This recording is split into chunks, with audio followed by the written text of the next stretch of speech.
Bonjour!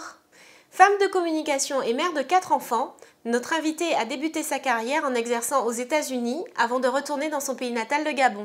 10 années plus tard, elle se réinstalle avec toute sa famille en 2012 à Paris. Elle est coach en images, mais aussi blogueuse mode influente qui incarne l'Afrique contemporaine. Je vous invite à rencontrer China Donia.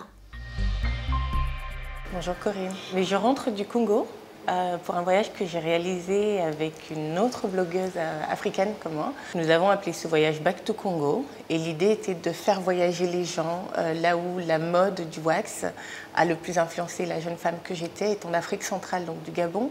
Notre communauté dans cette mode qui n'est jamais finalement partie, mais avec des modèles de vêtements plus dans l'air du temps, qui nous correspondent, beaucoup plus modernes, et de ramener les gens aux sources de mon amour pour le pain.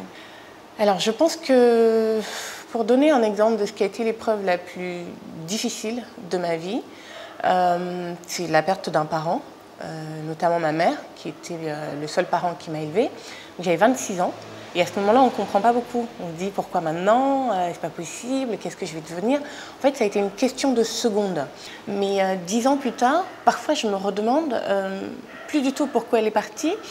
Mais qu'est-ce que la vie a voulu m'apprendre comme leçon? Un, c'était d'être une meilleure mère, parce que quand ma mère était vivante, je m'appuyais tellement sur elle que je ne focalisais pas autant que je le fais aujourd'hui sur mes enfants. Et surtout, j'ai appris que je devenais tout ce que j'aurais voulu montrer à ma mère de son vivant. Je le devenais mieux maintenant qu'elle n'est plus là, et j'ai la certitude, ayant reçu une éducation religieuse, qu'elle me voit, elle en est très fière, mais pareil, son absence fait en sorte que dans les moments difficiles, j'entends presque sa voix me dire « Mais enfin ma fille, évidemment que tu peux y arriver !» Et j'ai envie de lui dire « Mais oui maman, mais bon, mais là c'est juste… » Et donc j'arrive à en rire aujourd'hui et parfois à remercier le ciel de me l'avoir prise. Je sais qu'elle est bien là où elle est, mais me dire heureusement que maman n'est pas là, parce que du coup je n'ai pas cette personne chez qui je vais automatiquement m'appuyer, mais je vais décupler encore d'inventivité, de courage. Le temps continue de me montrer pourquoi son absence me rend différente, meilleure, plus forte, plus digne de tout ce qu'elle a toujours voulu que je sois. C'est vraiment la plus dure épreuve que j'ai pu trouver et je trouve une forme de consolation aujourd'hui. Quand on est devant une situation où il y a un enjeu, souvent on est pris aux tripes, on a mal au ventre, on doit passer le bac, on a entretien d'embauche, faire une demande en mariage, que sais-je, on attend devant des résultats d'un examen de sang. J'ai appris que la peur, en fait, c'est simplement la manifestation de ce qu'on appelle le malin, le diable, appelez ça comme vous voulez. Tout ce qui fomente pour qu'on ne réussisse pas dans la vie, c'est plutôt notre adversaire dans la vie qui a peur. Et plus il a peur, plus sa peur émane avec une telle force que nous, on la ressent. Donc moi, la peur ne me stoppe pas. C'est simplement un déclic qui dit « Attention, là, il y a quelque chose de génial au bout de la peur. » Donc, est-ce que je m'arrête là et je laisse la peur me paralyser? Ou au contraire, cet écran de fumée, je le traverse et j'arrive en face et je vais voir ce que la peur essaie de m'empêcher de voir, de m'empêcher de devenir, de m'empêcher d'être.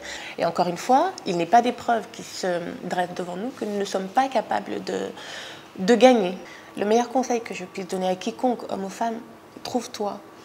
Trouve-toi en sachant qui tu es, mais c'est des petites choses. Mais savoir qui on est, ce qu'on aime, ce qu'on veut, ce qu'on ne veut pas dans la vie, ce qu'on veut accomplir, ce qu'on sait qu'on peut accomplir malgré la peur, ou les ouin des gens autour qui vont nous dire qu'on n'en est pas capable, c'est un excellent bagage pour ensuite avancer. Et quand on va avancer, imaginez une très très longue route. Parfois, vous prendrez quelque chose pour un échec, mais en fait, c'est l'univers qui a conspiré pour qu'à ce moment exact, il arrive une telle chose dans votre vie que ça vous stoppe parce que vous alliez dans la mauvaise direction. Et c'est là que c'est important de se poser à nouveau, de se dire qu'est-ce que je veux vraiment, qui je suis, qu'est-ce que je veux accomplir, où est-ce que je veux aller. Et on ne prend plus ce temps. On écoute les gens sur les réseaux sociaux, on écoute les chanteurs, on écoute ceci, cela, on regarde beaucoup plus la télé, mais on ne s'écoute pas. Prier, c'est parler, Dieu à l'univers, c'est verbaliser des choses qu'on veut. Et aimer les petites choses, les petits bonheurs, c'est aimer soi-même. C'est la meilleure manière d'attirer à nous à peu près ce que nous voulons. C'est ce conseil que je donnerais aux femmes. Mangez ce qui vous fait plaisir. Moi, ce sont les fruits. Priez en vous parlant à vous-même, en parlant à l'univers, en parlant à Dieu. Et aimez ce que vous avez déjà dans la vie et d'autres choses viendront. Ceci est ma story. Et vous, quelle est la vôtre ?